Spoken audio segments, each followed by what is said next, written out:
भारतीय बाज़ारों के हालात बहुत ज़बरदस्त चल रहे हैं। भारतीय बाज़ार एक ज़बरदस्त उड़ान भर रहा है। 24,200 जो कि आज एक अच्छा खासा सपोर्ट साबित हुआ है और बाज़ार क्लोजिंग से केवल 15 मिनट पहले इतनी ज़बरदस्त उछाल देखने को मिली। किस कारण से आई आपको पता है? रिलायंस की वजह से। रिलायंस में एक ज़बरदस्त मूवमेंट लास्ट में आता हुआ दिखाई दिया और लास्ट के 15 मिनट में ही बहुत ज़बरदस्त तेज़ी आती हुई दिखाई दी। जिस प्रकार से आपने देखा कि आज बैंक निफ्टी में गैप डाउन आया। गैप डाउन आने के बाद भी लगभग 450 से 500 पॉइंट की गिरावट एक बार तो देखने को मिल रही थी। वो उसका कारण था एचडीएफसी बैंक। एचडीएफसी बैंक के Q1 के आंकड़े आने वाले हैं, लेकिन उससे पहले जो मार्जिन को लेकर जो कुछ न्यूज़ें आती हुई दिखाई दी है, उसकी वजह से भारतीय बाज़ारों में एक ज़बरदस्त गिरावट देखने को मिली है। और एचडीएफसी बैंक अकेला ही निफ्टी और बैंक निफ्टी को एक ज़बरदस्त गिरावट दे के गया, लेकिन रिलायंस ने जिस प्रकार से भारतीय बाज़ारों को संभाला, तो लग रहा है कि भारतीय बाज़ार फिर से एक बार नया ऑल टाइम हाई लगाते हुए नज़र आएंगे। सोमवार को भारतीय बाज़ार गैप अप भी दिखा सकते हैं और एक बड़ा गैप अप और एक बड़ी तेज़ी भारतीय बाज़ारों में सोमवार को देखने को मिल सकती है। एचडीएफसी बैंक के अलावा ऐसी कोई न्यूज़ ही नहीं थी जिसकी वजह से भारतीय बाज़ारों में गिरावट देखने को मिले।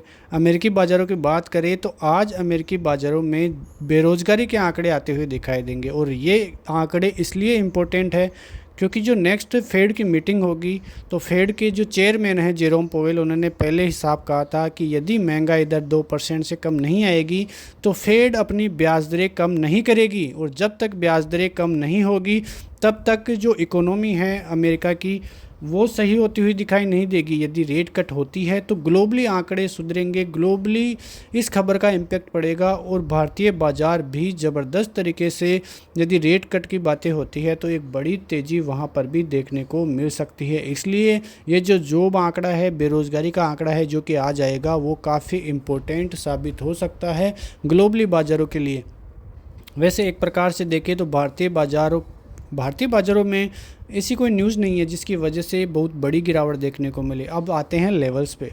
निफ्टी के नए लेवलों की बात करें तो यदि सोमवार को निफ्टी 24,300 के लेवल होल्ड कर लेता है तो एक अच्छी खासी रैली 24,400 और 500 तक भी निफ्टी में आती हुई दिखाई दे सकती है। वहीं सपोर्ट जोन की बात करें तो 24,200 और 24,000 का एक बड़ा सपोर्ट जोन है। यदि उसके नीचे आएगा तो ही निफ्टी ख़राब होता हुआ दिखाई देगा, वरना निफ्टी में एक बहुत बड़ी रैली आने की संभावनाएं अभी भी बनी हुई है।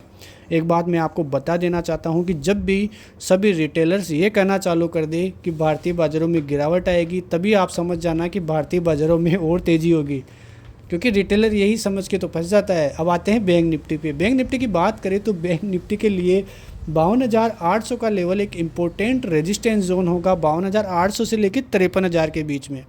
सपोर्ट जोन की बात करें तो 52,200 का एक अच्छा खासा सपोर्ट जोन है और 52,000 का भी एक अच्छा खासा सपोर्ट जोन है, क्योंकि आज आपने देखा कि गैप डाउन के बाद 52,200 का एक अच्छा खासा सपोर्ट जोन बना।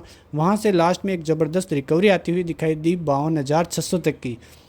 अब सोमवार की बात करें तो कि जब तक बाजार 52,800 से 53,000 के ऊपर सस्टेन नहीं करेगा तब तक कोई बड़ी रैली नहीं आएगी।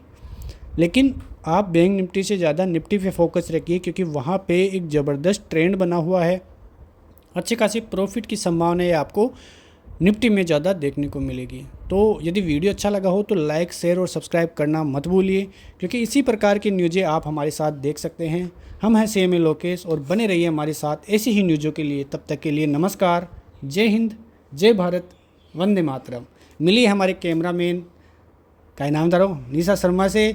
तो मिलते हैं नेक्स्ट वीडियो में हमारी जीजी के साथ। तब तक के लिए जय हिंद, जय भारत।